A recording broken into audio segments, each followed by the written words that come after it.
Hi friends, இப்போ நம்ம இந்த வீடியோவில் என்ன பார்க்க போகிறோம்னு கேட்டிங்கன்னா, பொரிக்குழம்பு எப்படி வைக்கிறதுன்னு தான் பார்க்க போகிறோம். கிராமத்து ஸ்டைலில் பொரிக்குழம்பு.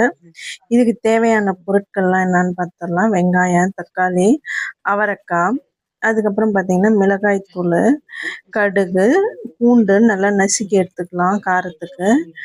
பார்த்திங்கன்னா இது மெயினாக பார்த்திங்கன்னா நமக்கு இந்த புளிக்குழம்பு அப்படின்னா நமக்கு டக்குன்னு வைக்கலாம், ஈஸியாக இருக்கும். இப்போ நமக்கு சீசனபிளாக அவரைக்காய் கிடைக்குது.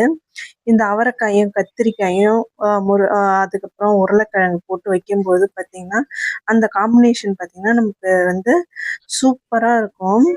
இது பார்த்திங்கன்னா நமக்கு ஒரு 10 மினிட்ஸில் இந்த குழம்பு நம்ம ரெடி பண்ணிடலாம். ஃபஸ்ட்டு தாளிச்சிட்டு அதுக்கப்புறம் பார்த்திங்கன்னா நம்ம தக்காளி எப்பயும் போல் தாளிச்சிட்டு அதுக்கப்புறம் எல்லா காய்கறிகளையும் ஒன் பை ஒன்னாக போட்டு நல்லா நம்ம வதக்கணும். வதக்கும் போது தான் அந்த டேஸ்ட் கிடைக்கும். அதுக்கப்புறம் பார்த்திங்கன்னா இது நமக்கு ஈஸியாக குக் ஆகிடும். சில டைமில் நம்மக்கிட்ட மிளகாத்தூள்லாம் கம்மியாக இருக்கும். அந்த டைமில் பார்த்திங்கன்னா நம்ம இந்த குழம்பு வைக்கலாம். இப்போ மிளகாத்தூள் என்கிட்ட இல்லை, அதனால தான் நான் இந்த குழம்பு வச்சுருக்கேன். சப்போஸ் இது கார குழம்பா வைக்கலாம் அப்படின்னா நம்ம மிளகாத்தூள் அதிகம் தேவைப்படும், புளி வைக்கணும். ஆனால் இதுக்கு புளிலாம் வைக்க வேண்டியது இல்லை.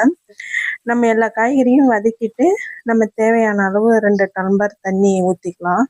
இப்போ பார்த்திங்கன்னா இது நைட்டு சாதம் இருந்தது, அதனால் இதை டக்குன்னு செய்யலாம் அப்படின்னு சொல்லிட்டு இதை ரெடி பண்ணுது. இதில் உருளைக்கிழங்கு பார்த்திங்கன்னா நம்ம நீல வாக்கில் தான் போட போகிறோம். இந்த நீல வாக்கில் போடும்போது பார்த்திங்கன்னா சூப்பராக இருக்கும். காரம், உப்பு எல்லாமே நம்ம கரெக்டாக போட்டோம்னா நல்ல டேஸ்ட்டாக இருக்கும். இதுக்கு 2 கரண்டி மிளகாய் தூள் தான் போட போகிறோம். இதுக்கு இந்த உருளைக்கிழங்கு நம்ம நீல வாக்கில் போட்டுக்கலாம். குறுக்கு வட்டத்தில் போட்டால் இதுக்கு டேஸ்ட் இருக்காது. குழந்தைங்களும் நல்லா விரும்பி இதை எடுத்து சாப்பிடுவாங்க. பார்க்குறதுக்கும் நமக்கு ஒரு டெலிஷியஸாக தோணும். சாப்பிடணும், இன்னும் சாப்பிடலான்னு தோணும். பார்த்திங்கன்னா இதை நான் நைட்டுக்கு தான், இந்த சாதத்துக்கு தான் இதை இந்த குழம்பு வைக்கிறேன். சீக்கிரம் குக் ஆகிடும், 10 மினிட்ஸ்லேயே குக் ஆகிடும். 2 டம்ளர் தண்ணி தான் ஊற்றிக்கிறேன். இது ஒரு 5 மெம்பர்ஸ் இந்த குழம்பு சாப்பிடலாம். பார்த்திங்கன்னா நான் புளியெலாம் ஊற்றவே இல்லை. 2 தேக்கரண்டி மிளகாய்த்தூள், குழம்பு மிளகாய்த்தூள், உப்பு தேவையான அளவு, அவ்வளோதான் போட்டிருக்கிறேன். இது நல்லா கன்சிஸ்டன்சி நல்லா கொதித்தன்மை வரணும், அதுதான் முக்கியம்.